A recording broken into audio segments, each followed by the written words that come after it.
السلام علیکم۔ مستند مفتیان کرام سے دینی مسائل کا حل جاننے کے لیے ان کے پورا سر بیانات سننے کے لیے سبسکرائب کیجیے MTM حمزہ آفیشیل چینل کو اور بیل آئیکن کو دبائیے تاکہ ہمارے نئے آنے والی ویڈیوز کے نوٹیفیکیشنز آپ کو ملتے رہیں۔ لائک اور شیئر کرنا مت بھولیے، دین کے پیغام کو پھیلانے میں ہماری مدد کیجیے۔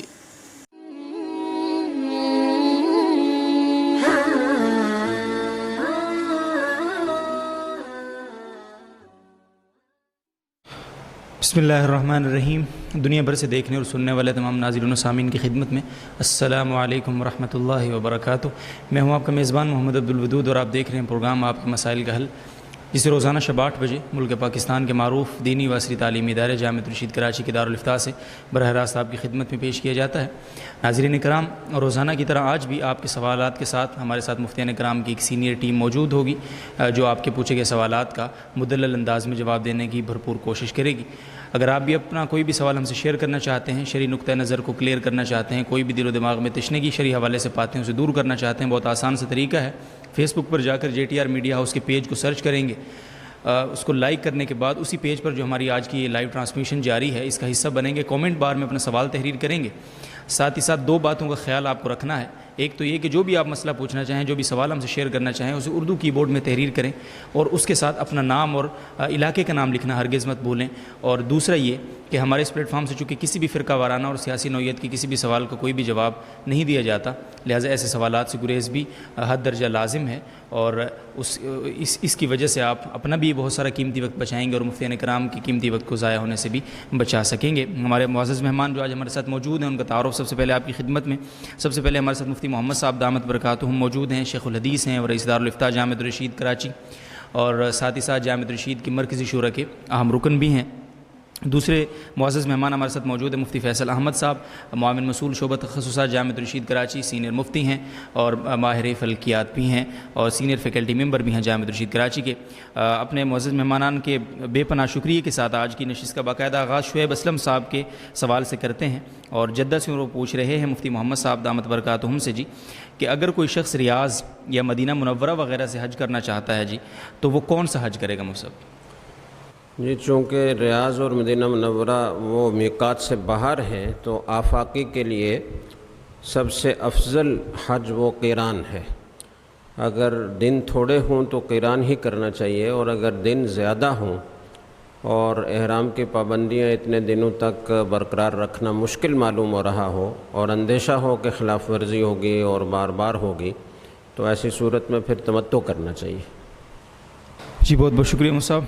مفتی فیصل احمد صاحب کی خدمت میں اگلا سوال ہے یاسر عرفات صاحب سعودی عرب سے پوچھ رہے ہیں مصعب، وہ کہتے ہیں جی میں صاحب نصاب ہوں اور اس وقت اپنا گھر تعمیر کر رہا ہوں، تو میں قربانی نہ کروں تو اس کی کوئی گنجائش نکل سکتی ہے؟ لیکن جب آپ گھر بنا رہے ہیں تو اس کا مطلب ہے کہ آپ کروڑوں کے اخراجات، لاکھوں کے اخراجات کر رہے ہیں، تو یقیناً آپ کا نصاب پورا ہوگا۔ اگر آپ کے اوپر کوئی قرضہ نہیں ہے تو اس صورت میں آپ پر قربانی کرنا ضروری ہے، اور اس سے بچنے کی کوشش کرنا نامناسب بھی ہے۔ البتہ اگر آپ کے اوپر قرضہ زیادہ ہے اور آپ کے پاس جو پیسے ہیں جو آپ گھر پہ تعمیر پہ خرچ کر رہے ہیں وہ کم ہیں، تو اس صورت میں اس کی گنجائش ہو سکتی ہے۔ اگر آپ تفصیل لکھ دیں تو دوبارہ بھی غور کیا جا سکتا ہے۔ جی بہت بہت شکریہ۔ جی بنت محمد شریف صاحبہ مانسیرہ سے مفتی محمد صاحب کی خدمت میں ان کا سوال ہے کہ اگر کسی کے پاس 3.5 تولہ سونا ہے اور 5,000 روپے نقدی بھی ہے جو کہ ضرورت کے لیے اس نے رکھے ہوئے ہیں، تو اور اس بندے پر قرض بھی ہے ساتھ ہی ساتھ، تو کیا اس پر قربانی کرنا لازم ہوگا جی؟ اگر جتنے پیسے اس کے پاس ہیں قرض اس سے زیادہ ہے اور ضرورت سے زائد سامان نہیں ہے، چاندی نہیں ہے اور کوئی مال تجارت بھی نہیں ہے، تو صرف 3 تولہ یا 5 تولہ سونے کی وجہ سے قربانی لازم نہیں ہوگی۔ جی بہت بہت عنایت مصعب۔ اور اگلا سوال ہے حسین وزیر صاحب نے پوچھا ہے سعودی عرب سے، مفتی فیصل احمد صاحب کی خدمت میں یہ سوال ہے کہ ایک بندہ ہے جس کے 4 بھائی بہن، والد اور والدہ ہیں، سارے اکٹھے رہتے ہیں، بھائی سارے شادی شدہ ہیں، بھائیوں کی تمام بیویوں کے پاس 4 تولہ سونا بھی ہے، لیکن گھر میں نقد رقم نہیں ہے اور گھر میں ضرورت کے سامان کے علاوہ کوئی چیز بھی نہیں ہے، تو اس صورت میں کس کے اوپر قربانی لازم ہوگی جی؟ جی تقریباً یہ وہی سوال ہے جو ابھی مفتی محمد صاحب نے اس کا جواب دیا ہے۔ گھر کے افراد میں سے صرف انہوں نے جو بہویں ہیں اور جو بیویاں ہیں یعنی بیٹوں کی، ان کے بارے میں ذکر کیا کہ ان کے پاس 4 تولے سونا ہے، اور باقی سامان کا بھی ذکر نہیں ہے، اور بقیہ جو افراد ہیں ان کی ملکیت میں کیا کچھ ہے اس کا ذکر بھی نہیں۔ تو اگر صرف سونا ہی ہے ان کی ملکیت میں، کوئی نقدی نہیں ہے، کوئی ان کے پاس ضرورت سے زائد کپڑے نہیں ہیں، کوئی اور چیز نہیں ہے، تو اس صورت میں تو ان پہ قربانی نہیں ہوگی۔ لیکن عام طور پہ کیونکہ وہ شادی شدہ ہیں، ان کے پاس بہت سے کپڑے ہوں گے اور ضرورت سے زائد کپڑے بھی اس میں ضرور ہوں گے، تو بظاہر یہی لگتا ہے کہ ان تمام بیویوں پر تو ضرور ہے قربانی، اور اس کے علاوہ جو افراد ہیں ان کی اگر ملکیت کا پتہ چل جائے تو اس کو دیکھ کے بتایا جا سکتا ہے کہ بقیہ کے اوپر بھی قربانی ہے یا نہیں۔ قربانی کا جو نصاب ہے اس میں 5 چیزیں ہیں: سونا، چاندی، نقدی، مال تجارت اور ضرورت سے زائد سامان۔ تو ضرورت سے زائد سامان کا تو انہوں نے لکھا کہ وہ گھر میں نہیں ہے، لیکن باقی چیزیں کتنی مقدار میں ہیں اس کو دیکھنے کی ضرورت ہے، تو بقیہ چیزیں اگر وہ بتا دیں تو اس پر غور کر کے بقیہ افراد کا بھی بتایا جا سکتا ہے۔ جی بہت بہت شکریہ مفتی فیصل احمد صاحب۔ اور اگلا سوال بھی حسین وزیر صاحب ہی نے پوچھا ہے، مفتی محمد صاحب سے اس کا جواب جانیں گے۔ بقرہ عید کی تکبیریں کن لوگوں کو پڑھنی چاہیے؟ قربانی کرنے والوں کو یا ہر ایک کو؟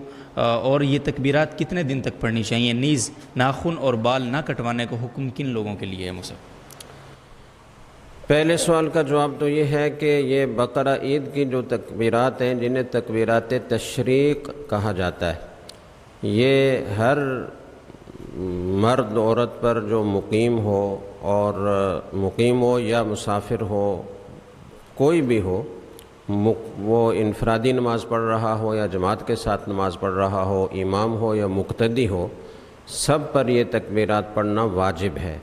ہر نماز کے بعد 1 مرتبہ یہ تکبیرات پڑھنا واجب ہے۔ اور یہ کتنے دن تک پڑھنی ہے؟ تو 9 ذی الحجہ کی جو یوم عرفہ ہے، یوم ذی الحجہ کی فجر کی نماز سے لے کر 13 ذی الحجہ کی عصر کی نماز تک یہ تکبیرات پڑھی جاتی ہیں، اور یہ 5 دن بنتے ہیں۔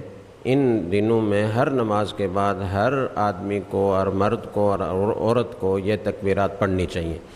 البتہ مردوں کو قدر بلند آواز سے، معتدل آواز سے پڑھنی چاہیے، اور عورتوں کو آہستہ پڑھنی چاہیے، انہیں بلند آواز سے نہیں پڑھنی چاہیے۔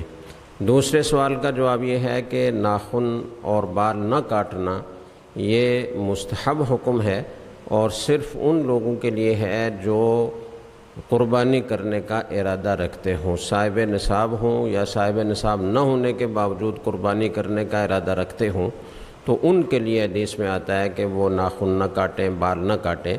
لیکن شرط یہ ہے کہ 40 دن ناخن اور بال کاٹے ہوئے نہ ہو چکے ہوں۔ اگر 40 دن ہو چکے ہوں تو پھر ان کا کاٹنا واجب ہے۔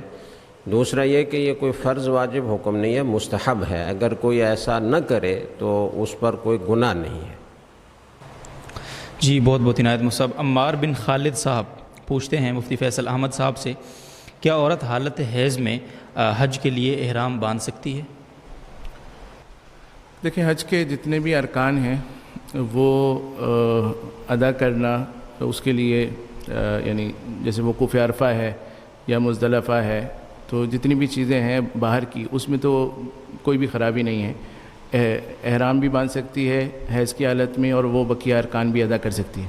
البتہ جو چیزیں مسجد میں ادا کی جاتی ہیں جیسے طواف ہے یا سعی ہے، وہاں پہ مسئلہ پیدا ہوتا ہے کہ پھر عورت کو حیض کے ایام میں مسجد میں داخلہ منع ہے، لہٰذا وہ چیزیں بھی منع ہیں۔ تو انہوں نے کیونکہ صرف احرام کی بات کی ہے، تو احرام جو ہے حیض کی حالت میں باندھنے میں کوئی حرج نہیں ہے۔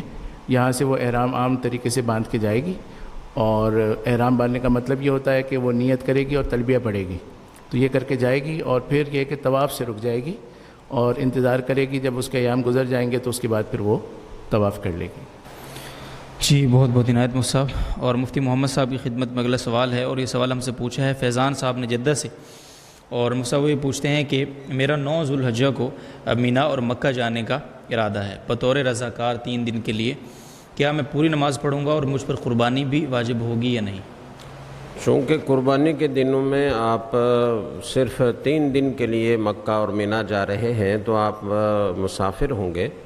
جدہ سے مکہ مدت مسافت پر ہے، تو آپ مسافر ہوں گے، اور جب مسافر ہوں گے تو آپ پر قربانی لازم نہیں ہوگی، اور چونکہ آپ مسافر ہوں گے تو اس لیے اگر آپ کبھی انفرادی نماز پڑھیں تو آپ کو قصر پڑھنا ہوگی.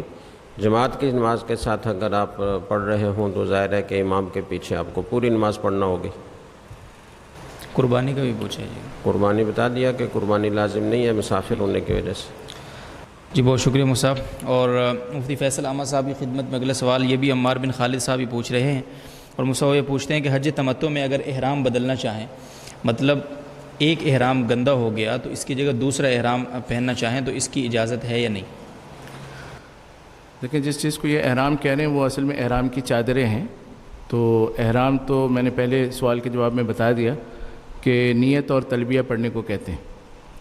تو وہ ایک دفعہ نیت اور تلبیہ جب انہوں نے پڑھ لی تو احرام ان کا چل رہا ہے. اب احرام کی چادریں جو ہیں وہ موقع کے لحاظ سے وہ بدلنا چاہیں، ناپاک ہو جائیں، میلی ہو جائیں، یا نہانا چاہتے ہیں تو اس میں بدلنے میں کوئی حرج نہیں ہے، کوئی گناہ نہیں. جی بہت خوب مصعب. اور محمد زاہد اعظمی صاحب اعظم گڑھ اتر پردیش انڈیا سے سوال کر رہے ہیں، مفتی محمد صاحب سے اس کا جواب جانتے ہیں. عمرہ کرنے کا صحیح طریقہ کیا ہے جی؟ فرض، واجب اور سنتیں کیا؟ میں عرض کر دیتا ہوں کہ عمرہ میں 2 فرض ہے. ایک تو میقات سے پہلے احرام باندھنا، اور اس کے بعد دوسرا فرض ہے طواف کرنا. 2 واجب ہے، طواف سے فارغ ہو کر سعی کرنا اور اس سے فارغ ہو کر حلق کروانا یا بال کٹوانا.